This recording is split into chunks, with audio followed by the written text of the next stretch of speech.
Welcome to ஆயுள் அழகு channel. நான் தான் உங்களோட திவ்யா காஸ்மெட்டிக் ஃபார்முலேட்டர். இன்றைக்கி நம்ம பார்க்க போகிற வீடியோ என்னென்னு பார்த்தீங்கன்னா, கிரே ஹேருக்கு எப்படி ஒரு ஹேர் ஆயில் வந்து ப்ரிப்பேர் பண்ணோம், அதுக்கு எந்த மாதிரியான இன்க்ரீடியன்ட்ஸ் சூஸ் பண்ணோம் அப்படின்றது தான் பார்க்க போகிறோம். இன்க்ரீடியன்ட்ஸோட பெனிஃபிட்ஸை தெரிஞ்சுக்கிட்டு அதுக்கப்புறம் இந்த ஆயில் எப்படி ப்ரிப்பேர் பண்ணுறதுன்னு பார்க்கலாம் வாங்க.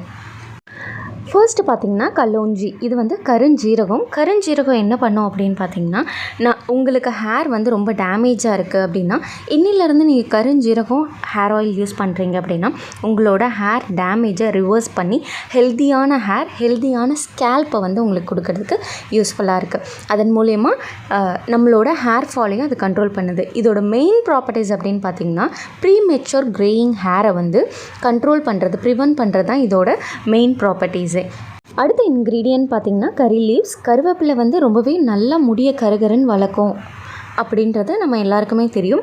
இதில் வந்து பீட்டா கேரோட்டின் அண்ட் ப்ரோட்டீன் அதிகமாக இருக்கனால நம்மளோட ஹேரை வந்து ரொம்பவே ஹெல்த்தியாகவும் நிறைய புது முடி வளர்கிறதுக்கு வந்து ஹெல்ப்ஃபுல்லாக இருக்குது இந்த கருவேப்பிலை. அடுத்த இன்க்ரீடியன்ட் பார்த்திங்கன்னா ஆம்லா வந்து நம்மளோட முடியை வந்து அடர்த்தி ஆகக்கூடிய தன்மை வந்து இதில் இருக்குது. இதில் விட்டமின் சி அதிகமாக இருக்குது. அது மட்டும் இல்லாமல் நமக்கு ப்ரீமெச்சூர் கிரேயிங் ஹேர் வரதை ப்ரிவென்ட் பண்ணுறதுக்குமே ஆம்லா வந்து ஒரு பெஸ்ட்டான சொல்யூஷனாக இருக்குது. இப்போது இந்த 3 இன்க்ரீடியண்ட்டை தான் வந்து நம்ம யூஸ் பண்ண போகிறோம். இதை தவிர்த்து என்னென்ன ஆயில்ஸ்லாம் யூஸ் பண்ணுறோம் அப்படின்றத பார்க்கலாம். நம்ம ஹேர் ஆயிலுக்கு வந்து ஆயில்ஸ் சூஸ் பண்ணுறதுக்கு முன்னாடி நம்ம மைண்டில் இருக்க வேண்டிய ஒரே ஒரு விஷயம் என்னென்னா, நம்மளோட பாடி ஹீட்டையும் அது கண்ட்ரோல் பண்ணணும். அதுக்குன்னு நம்ம பாடியை ஓவர் கூலிங்கும் பண்ணிடக்கூடாது. இந்த டிப்பை மட்டும் மைண்டில் வச்சுக்கோங்க. அதுக்கேற்ற மாதிரி நீங்கள் ஆயில் சூஸ் பண்ணிங்கன்னா உங்களோட ஹேர் ஆயில் வந்து ரொம்பவே பெஸ்ட்டான ரிசல்ட் கொடுக்கும். இப்போ ஃபஸ்ட்டு வந்து நான் கோகோனட் ஆயில் எடுத்திருக்கேன். நம்ம ஹேருக்கு வந்து ரொம்ப ப்ரோட்டீன் வந்து முக்கியமான ஒரு விஷயம். அந்த ப்ரோட்டீன் இல்லை அப்படின்னா தான் நம்மளோட முடி வந்து கொட்டுறதுக்கு ஆரம்பிக்குது. ஸோ அந்த ப்ரோட்டீனை வந்து லாஸ் ஆகாமல் தடுக்கிறதுக்கு வந்து கோகோனட் ஆயில் யூஸ் ஆகுது. அது மட்டும் இல்லாமல் நம்மளோட ஹேர் க்ரோத்தையும் வந்து இம்ப்ரூவ் பண்ணுறதுக்கு இந்த கோகோனட் ஆயில் வந்து ஹெல்ப்ஃபுல்லாக இருக்குது. ஹேரை நல்லா ட்ரை ஆகாமல் மாய்ஸ்சராக வச்சுருக்கிறது மூலயமா நமக்கு வர ஸ்ப்ளிட் எண்ட்ஸையும் இது தடுக்குது. அடுத்தது பார்த்திங்கன்னா செசமே ஆயில். இதில் வந்து omega-3 omega-6 ஃபேட்டி ஆசிட்ஸ் இருக்கனால நம்மளோட ஹேர் லாஸ் ஆகிறத இது தடுக்குது. ஹேரை பிரேக் ஆக விடாமல் பார்த்துக்குது. ஸோ அதன் மூலயமா நமக்கு ஸ்ப்ளிட் எண்ட்ஸ், வெடிப்பு விழாமல் இருந்தாலே அந்த ஹேர் மேலேருந்து கீழே வரைக்கும் ஒரே டென்சிட்டியில் இருக்கும். அது மட்டும் இல்லாமல் நம்மளோட ஹேரை வந்து பார்க்குறதுக்கு ஷைனிங்காகவும் ஸ்ட்ராங்காகவும் வைக்கிறதுக்கு இந்த செசமே ஆயில் யூஸ் ஆகுது. அது மட்டும் இல்லாமல் நம்மளோட பாடியில் இருக்க ஹீட்டை கண்ட்ரோல் பண்ணுறதுக்காகவும் இந்த செசமே ஆயில் வந்து ஹெல்ப்ஃபுல்லாக இருக்குது. அடுத்த இன்க்ரீடியன்ட் பார்த்திங்கன்னா கேஸ்ட்ர் ஆயிலில் வந்து நமக்கு கூலிங் ப்ராப்பர்ட்டிஸ் இருக்குது. அதன் மூலிமா நம்மளோட பாடி ஹீட்டை வந்து ரிமூவ் பண்ணி கொடுக்குது. பிளட் சர்க்குலேஷனை ஸ்கேல்பில் தேய்க்கும் போது பிளட் சர்க்குலேஷனை இம்ப்ரூவ் பண்ணுறதுனால நம்மளோட ஹேர் க்ரோத் வந்து இன்க்ரீஸ் ஆகுது. நம்மளோட ஹேர் டென்சிட்டியாக இருக்கட்டும், நம்மளோட ஹேரை கண்டிஷனிங் வைக்கிறதுக்கும் இந்த கேஸ்ட்ர் ஆயில் வந்து ரொம்பவே ஹெல்ப்ஃபுல்லாக இருக்குது. ஆனால் இதை அதிகமாக யூஸ் பண்ணிட்டோம் அப்படின்னா நம்மளோட ஆயில் ரொம்ப கொலன்னு ஆயிரும். ஸோ அதனால் இதை கம்மியாக தான் நம்ம யூஸ் பண்ணணும். அதே மாதிரி ஒரு ஆயில் வந்து பெனிஃபிட்டாக இருக்குது அப்படின்னா நம்ம அதை எக்ஸஸாக பெனிஃபிட் கிடைக்கணும் அப்படின்ட்டு நம்ம நிறைய ஆட் பண்ணிட்டோம் அப்படின்னா அதோட டெக்ஸ்சர் வந்து பிடிக்காமல் போயிடும் கிளைண்ட்டுக்கு. ஸோ எது எவ்வளோ ஆட் பண்ணணுமோ அந்த அளவுக்கு தான் ஆட் பண்ணணும். இப்போ இந்த ஹேர் ஆயிலோட ஃபார்முலேஷன் பார்த்திங்கன்னா coconut oil 40 gram, sesame oil 40 gram, castor oil 20 gram, curry leaves 2 gram, kalonji seed 13 gram, amla 5 gram. இதில் கறி லீவ்ஸ் வந்து 2 கிராமுக்கு மேலே நீங்கள் ஆட் பண்ணிங்கன்னா உங்களோட ஆயில் வந்து ரொம்பவே ஸ்மெல் இருக்கும். கறி லீவ்ஸோட ஸ்மெல் இருக்கும். இப்போவே இந்த 2 கிராமுக்கே பார்த்திங்கன்னா கொஞ்சம் ஸ்ட்ராங்கான ஸ்மெல் தான் இருக்கும். இஃப் இன்கேஸ் உங்களுக்கு அந்த ஸ்மெல் பிடிக்காது அப்படின்னா கறி லீவ்ஸை நீங்கள் கம்மி பண்ணிக்கலாம். இப்போ இந்த ஹேர் ஆயில் வந்து எப்படி பண்ணுறதுன்றதை பார்க்கலாம். ஃபர்ஸ்ட் வந்து ஒரு பீக்கரில் நான் ட்ரைட் கறி லீவ்ஸும் ட்ரைடு ஆம்லாவும் யூஸ் பண்ணியிருக்கேன். காஞ்சதாக தான் எடுத்திருக்கேன், பச்சையாக எதுவுமே நான் எடுக்கலை. ஸோ காஞ்ச கருவேப்பிலை ஆம்லா ஒரு இதுலேயும் இன்னொரு இதில் கருஞ்சீரகமும் நான் மெஷர் பண்ணி வச்சுருக்கேன். இப்போ இது 3த்தையுமே வந்து நம்ம ஆயில் மிக்சரில் போட்டு ஹீட் பண்ண போகிறோம். ஃபஸ்ட்டு இதில் பார்த்திங்கன்னா நான் கேஸ்ட்ர் ஆயிலும் செசமே ஆயிலும் மட்டும் மெஷர் பண்ணி வச்சுருக்கேன். கோகோனட் ஆயில் இப்போ ஆட் பண்ணக்கூடாது. இதில் வந்து நம்ம கலோஞ்சி சீடும் அதுக்கப்புறம் கருவேப்பிலை அந்த ஆம்லா மெஷர் பண்ணி வச்சுருக்கோம்ல அதுவுமே ஆட் பண்ணி நல்லா மிக்ஸ் பண்ணி விட்டுடுங்க.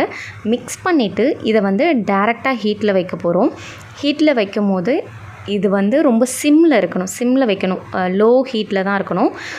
ஹை ஃப்ளேம் வச்சிங்க அப்படின்னா இதில் இருக்க நம்ம போட்டிருக்க இன்க்ரீடியன்ட்ஸ்லாம் பேர்ன் ஆயிரும். ஸோ அதில் இருக்க நன்மைகள் எல்லாமே இறந்து போன மாதிரி ஆயிரும். ஸோ அப்படி இருக்கும்போது அது இழந்துருச்சு அப்படின்னா அதில் இருக்க நன்மை நம்மளோட ஆயிலில் கிடைக்கவே கிடைக்காது. அது மட்டும் இல்லாமல் தப்பாக பண்ணிட்டிங்கன்னா ஹேர் ஃபால் ஆகிறதுக்கான வாய்ப்பு இருக்குது.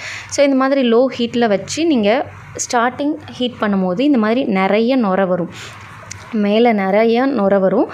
அது கொஞ்சம் நேரம் ஆக ஆக அந்த நுரை வந்து உங்களுக்கு கம்மியாகிட்டே இருக்கும். ஸோ அதை வந்து நீங்கள் விசிபிளாக பார்க்க முடியும். இது கொஞ்சம் நேரம் கழித்து பார்த்திங்கன்னா நுரை எவ்வளோ கம்மியாக இருக்குது பார்த்தீங்களா. ஸோ இந்த டைம் வந்து நம்ம இன்னும் கொஞ்சம் நுரை இருக்குது, அது போகிற வரைக்கும் நம்ம வெயிட் பண்ணுவோம்.